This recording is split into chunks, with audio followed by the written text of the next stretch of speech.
All right, Vassos, who's next? Our next guest has sold over 25 million books in 92 languages, is a fully paid-up member of the 5am Club, and has taught us all about the monk who sold his Ferrari. His latest bestseller, The Wealth Money Can't Buy, is out now. So please welcome a man who's very good for your karma. It's Robin Sharma. Good morning, Robin. I don't think I've ever experienced an introduction quite like that one. So Good, and thank you. That's why people come once and never seen again. I have to first of all appreciate you. Number one, I was looking at your Instagram, and congratulations on running the London Marathon. Thank you. And secondly, I have to share with you, a number of years ago, I was surfing the internet and I came across Richard Ashcroft playing Bittersweet Symphony on your show. Yeah. And I've got to say, that's one of the all-time great performances. Thank It was amazing. Well, nothing to do with me. I mean, we have the show that he came on. That was our first show here. Amazing. So he came in at 6:30, especially to, which is usually the time he goes to bed, not gets up, to play for us. But thank you. That's very sweet of you. Robin Sharma, who we're talking to now, he's the guy that NASA call when they want things done. Why did NASA call you, Robin? Well, I work with a lot of successful organizations. I've been mentoring billionaires and sports superstars and entertainment royalty for about 15 years. And a lot of these people, especially like the tycoons, they are cash rich, but their life poor. So I've been teaching them this model that I talk about in the book, the 8 forms of wealth, to try to help them not only scale their fortunes, but live with more peace. I think serenity is the new luxury right now. Yeah. And I try to help them live better lives. You're into fitness. Vassos is into fitness. I'm into fitness. So the second form of wealth, I help them get healthier. I help them renew their family lives, bring more adventure, and basically live a much richer life in the truest way. And is there a common theme? Because I know you work with Microsoft and all the FedEx, all the big companies. Is there a common theme when these people come to you? Do you sort of smell the same ingredients, as it were? Well, I think one of you just said pride. You said it, Chris. Pride comes before the fall. Yeah. And if you study great empires, I love studying the great empires. Look at the Roman Empire or whatever. And I just find the decline is so interesting. And I think some of these companies, they're so successful that they become vulnerable. Yeah. And I think it's easy when a company succeeds or when a human being becomes successful and starts to really win, to believe your own press releases, to forget who puts food on your family table, to stop innovating. I think hubris is the word we're going towards here, isn't it? I think it is. In ancient Rome, there was actually a soldier, and the soldier had one job. He would stand behind the military commander called the dux, and he'd whisper in his ear, memento homo, memento homo, memento homo. Remember, you're just a man. That was Marcus Aurelius, You're not a god. Yeah, because that was his job. Remember, you're just a bloke. Amazing.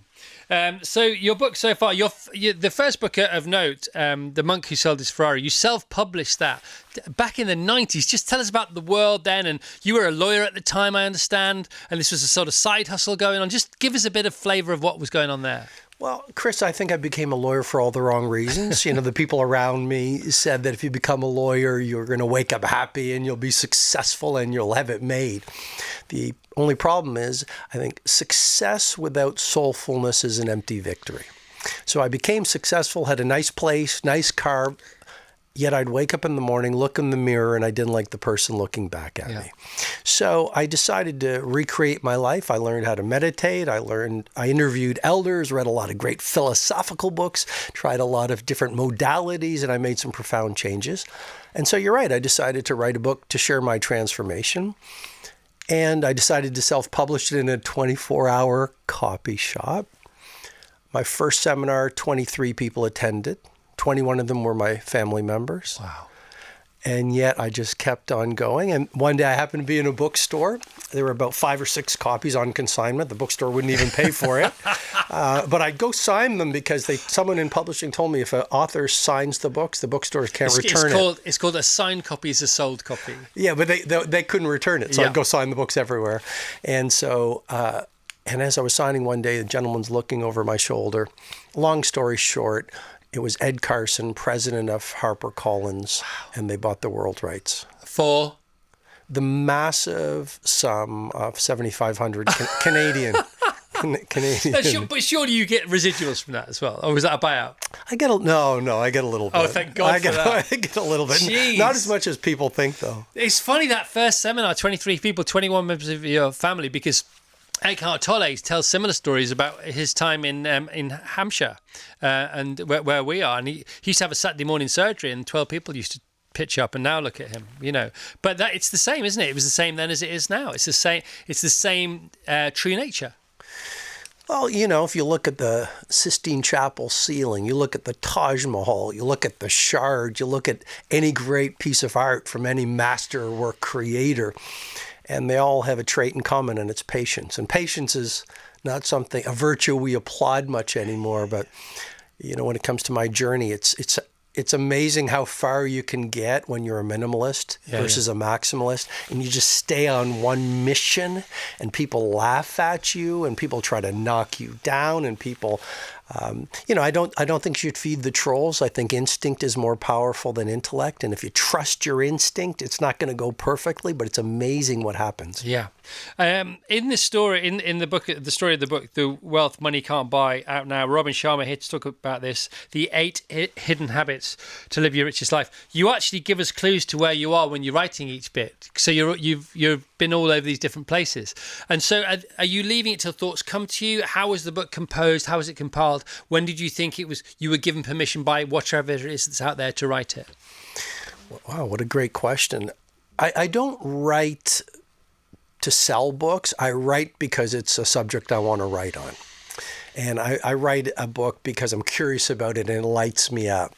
So the model is the 8 forms of wealth the book is based on, and that's the model I was teaching to the billionaires. Right. And it was working so well with them, helping them live these great lives, that I said, you know what, I want to share this 8 forms of wealth model with everyone, because the reality is our society has almost hypnotized us and told us that if we make a lot of money or hustle and grind towards a lot of things, we're going to be happy. And it makes me think of what Jim Carrey said. He said, I wish everyone could be rich and famous to realize it doesn't make a difference. I know. So the 5th form of wealth in the book is money. We all agree money is important to put food on the family table, to handle our responsibilities, to do things for people we love, but it's only one of the 8 forms of wealth. And so it's only when we live and feed all 8 forms of wealth that I think we truly live our richest life. And the book was a hard book to write because I wrote it over a year, 20 different versions, probably 10,000 changes each version, but I wanted it to be the best that I could make it for my readers. It's really good. It's really concise. It's really pithy. I read books like this for a living, and I read them because I like them anyway. And there's some new stuff in here, and that's hard to find nowadays. You talk about Mahatma Gandhi, and you talk about Mother Teresa, and they have so few possessions, don't they? Like 5 or 6 things. At the end of their lives, and one of those is a bed. And that whole thing about think big, live little, live light. I now understand why snakes shed their skin. It's shedding what's no good for them anymore. It's shedding too much of the past when there's new growth inside. And it's about growing from the inside out, isn't it? It's not about acquiring things from the outside in, hoping that somehow they will replace the work. You've got to do the work. People are obsessed with morning rituals. You wrote the 5 a.m. Club. Just speak to that a bit, if you don't mind. Well, the Spartan warriors say it better than I ever could. They say, sweat more in training and you'll bleed less in war. And that's going on the wall. and I believe, the time from 5 to 6 a.m. is the magic hour. Yeah. And we live in the age of dramatic distraction. People are in so many ways cyber zombies, and they're checked out. And so from 5 to 6 is a time to do the work, as you say. It's the time to work on your mindset. It's a time to commune with the great masters through literature. It's a time to paint. I saw you doing some planks. Yeah. What's better than a morning workout? 9 o'clock, get them done. So the way you start your day dramatically sets the tone for the day. And then back to your point, Chris, about things. I really don't think there's anything wrong with getting things. Like, I am a minimalist as well, but there's nothing wrong with things. I just think they shouldn't become our gods. It's better if they're our servants. Yeah. There's a chapter in the book called The Multi-Billionaire in the Very Empty Mansion. So my team received a call from a celebrity tycoon who you would know. And I decided, yes, I'll mentor him. So I flew to his country, showed up at his city, attended his home, most magnificent home I have ever seen in my life. There was an aide at the front door. She walks me inside, past his art collection, past his indoor car collection, down a set of steps. She said, if you go down the hallway, the mogul, she didn't call him the mogul, but she said, he's in the office and he's waiting for you. So I walk down the hallway. I smell cigar smoke. For Whom the Bell Tolls by Metallica is playing. Door opens up and there's the tycoon. We talked for about 2 hours. He told me how he built his businesses, scaled his fortune, built this extraordinary financial life. And after 2 hours of talking, I asked him, I said, who do you get to share this with? Long pause. I'm all alone. So cash rich, life poor, not a good way to go. Oh my goodness. And do you have an automatic place to begin with somebody like that in helping them?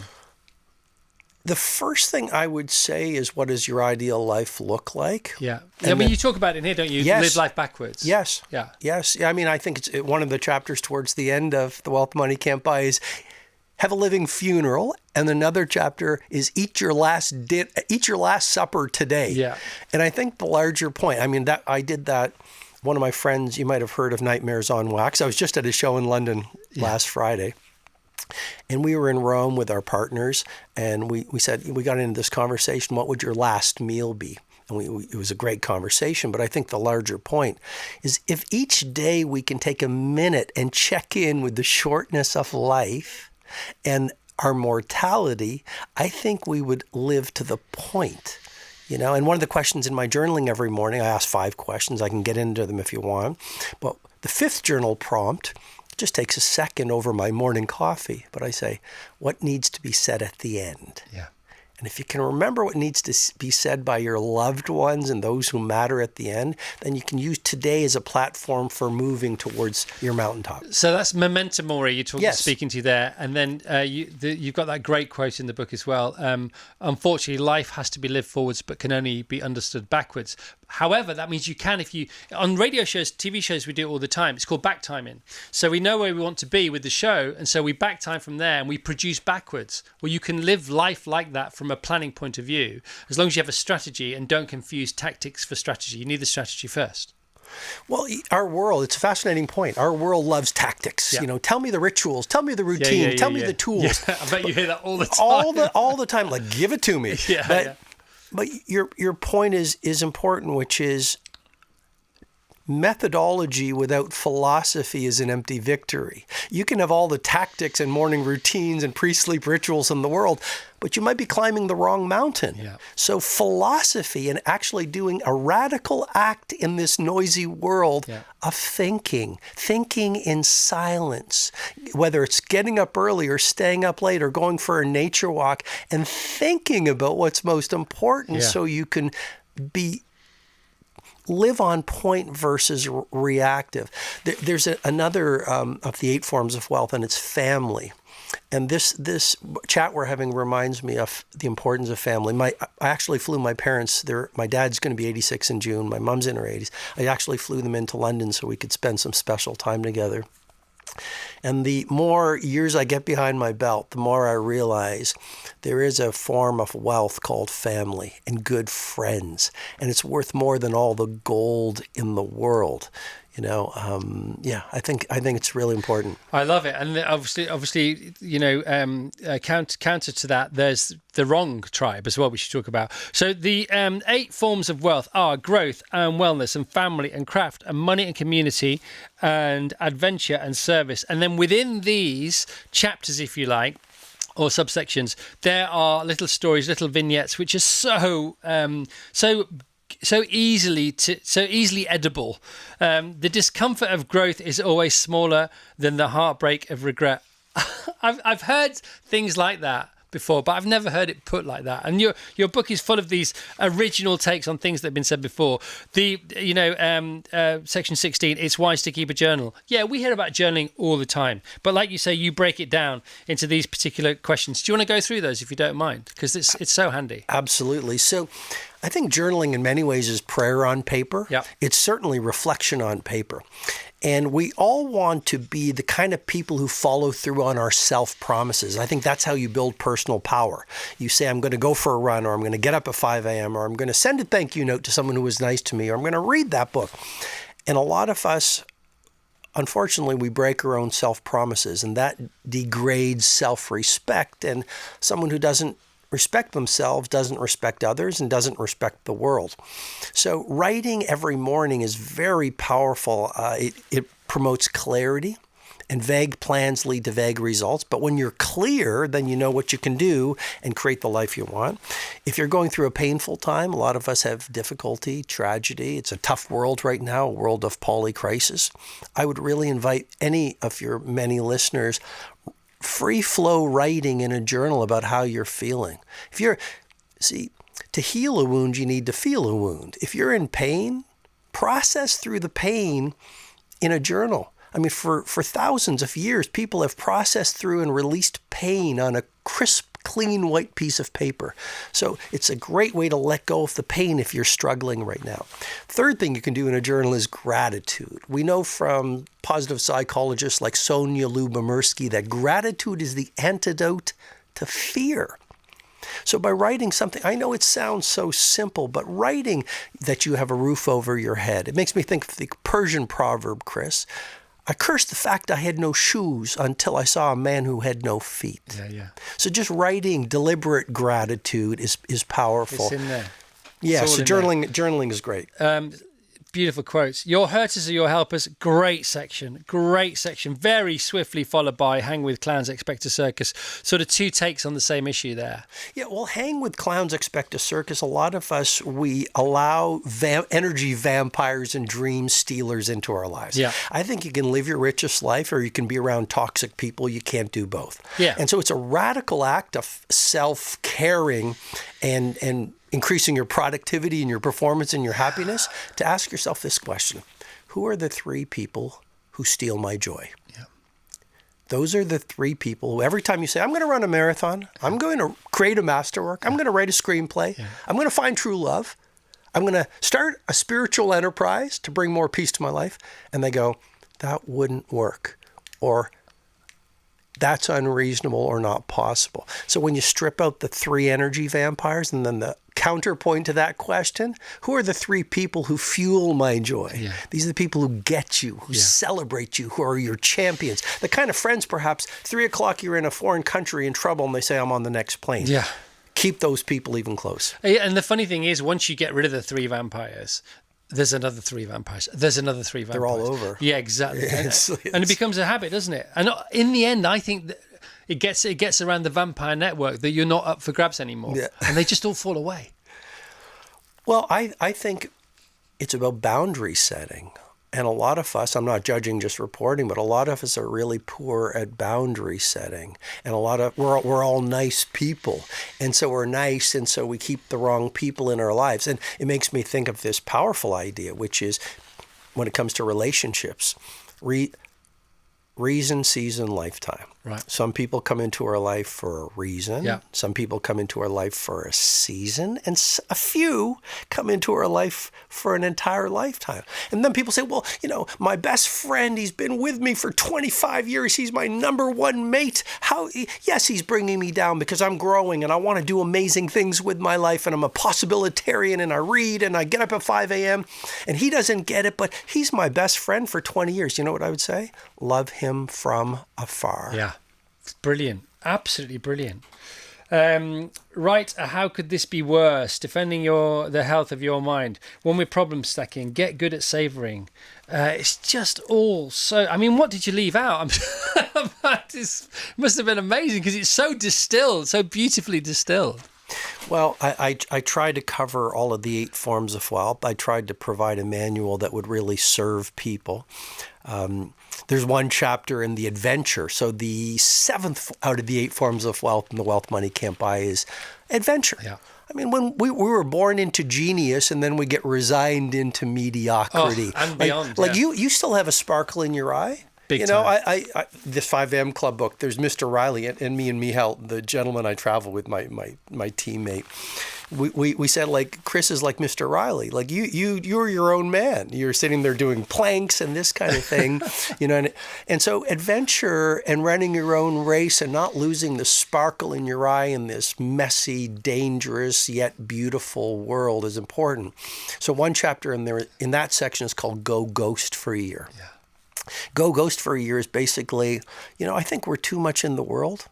And if you're too much in the world and it's noise, you miss the signal. Yep. And so Ghost is my humble challenge to the reader of that chapter to go to the place you've always wanted to go to, whether it's Medellin, whether it's Tokyo, whether it's Vietnam, whether it's Stockholm. Sell your phone, go to this place for a year, go alone if you can. Yeah. Read the classics, learn to meditate, do some amazing things, discover your values, ask yourself how you want to live, and then come back kind of like Neo in the old movie, The Matrix, born anew. Now, of course, a lot of people can't go for a year, so do it for 6 months. Can't do it for 6 months, do it for a month. Can't do it for a month, do it for a week. The sugar challenge. Oh, So interesting. So the 30-day sugar challenge. Oh, my God. The naked sunbathing rule. Yeah.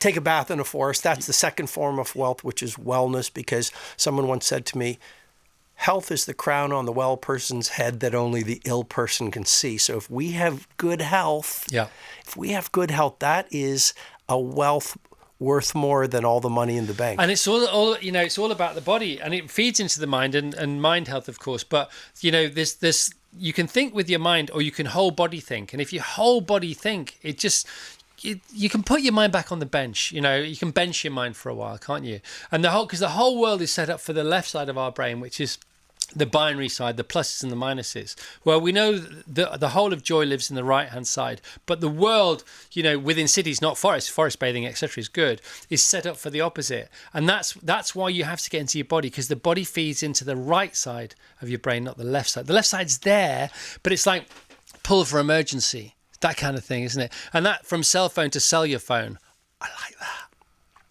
Well, I just think an addiction to distraction is the death of your creative production. I was looking at some research. Did you know that people are on their phone 4.7 hours every day? That amounts to almost 3 months on the phone 3 months on the phone each year. And according to the latest research, 75% of human beings check their phone within 10 minutes of waking up each morning. Yeah. That first hour, whether it's at 5 a.m. or whatever time, that first hour will set the tone for your mindset, your heart set, your health set, your soul set. I think you want to have some stillness. You want to maybe have a cup of tea, write in a journal, or listen to some great music. Yeah. But that profoundly sets the tone for the rest of the way the way your day will unfold. And when you say fitness and taking care of your body, I think getting fit is the one move that lifts every other dimension of your life, whether it's mood follows action, doesn't it? And action. Oh yeah. Physical. So it's funny because, again, if you reverse engineer what you just said, well begun is half done. Really well begun is nearly all done. So if you look at the first hour of the day to set up the rest of the day, if you keep going upstream to that, it's the first minute of that hour to set up that hour. And if you look at that first minute, it's the first few seconds of that minute. For me, it's the 3 bit. So when I wake up, I own the first 3 breaths. So conscious breaths in through the nose, out through the mouth. That's the first 3 things I do. And then that sort of hands me my own keys to my own door of the day. Wow. I mean, that you just gave me a shiver up my spine. No, seriously. It's hard to give you a shiver. You are like Yoda. But for me, I think what I try to do, and I know I'm not going to dismiss it because it really works, and mantram have been around for centuries as a tool to keep your mind focused. But what I say, as simple as it sounds, I get up and I just say, this is going to be a great day. You know, right. And then when I take a shower, I do a shower meditation. And when the water is washing over me, I actually have the intention that any residue, any resentment, any insecurity, any fear is washing out of me. Yeah. And it's kind of a little ritual to let go of yesterday's negativity, if there is any. I think it works, man. I think it's important. That's why I take two. I take one in the morning. Yep. And I do the washing off the day before I go to bed, so I can try and sleep without that day as well. That's what I try and do. Well, Romans take long baths. You know, baths are really powerful for thinking and for recreation. Listen, we're out of time, man. Great to see you. Robin, great to see you. You're always welcome. Great book. You're so kind. Great book. The 8 Hidden Habits to Live Your Richest Life, The Wealth Money Can't Buy by Robin Sharma. It is out now, and he is awesome. Virgin Radio.